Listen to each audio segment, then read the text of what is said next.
গ্রামীণ পরিবেশে মাটির চুলার রান্না কিন্তু বেশ মজাদার। দাদি নারীরা সবসময় মাটির চুলাতে রান্না করে থাকে, তাদের রান্নার স্বাদই ছিল আলাদা। তেমনই আজকে গ্রামীণ পরিবেশে মাটির চুলাতে বুট বাগার রান্না করা হবে।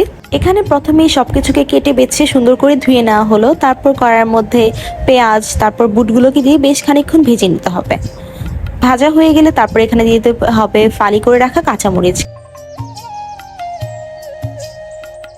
এখানে বেশ খানিকটা কাঁচামরিচ দেওয়া হলো যাতে এটা থেকে বেশ খানিকটা ঝাল বের হয়, আর এই বুট বাগারটা খেতে অসাধারণ হবে। তারপর এখানে পরিমাণ মতো লবণ দিয়ে দিতে হবে, এরপর হলুদের গুঁড়ো, আস্তে আস্তে ধনে গুঁড়ো, আদা রসুনের বাটা সবকিছু দিয়ে খুব ভালো করে এটাকে ভেজে নিতে হবে। ততক্ষণ সময় পর্যন্ত ভাজতে হবে যতক্ষণ না পর্যন্ত মশলার কাঁচা গন্ধগুলো চলে যায়। তারপর এখানে একটু আদা রসুনের বাটা কম হয়ে গেছিল, তার জন্য আবার একটু দিয়ে দেওয়া হলো। তারপর এটাকে আবারও ভালো করে ভেজে নিতে হবে।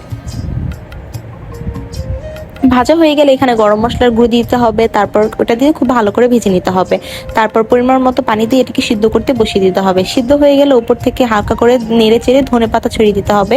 এখানে বিলেতি ধনেপাতা দেওয়া হয়েছে, তোমরা চাইলে যে কোনো ধনেপাতা ইউজ করতে পারো।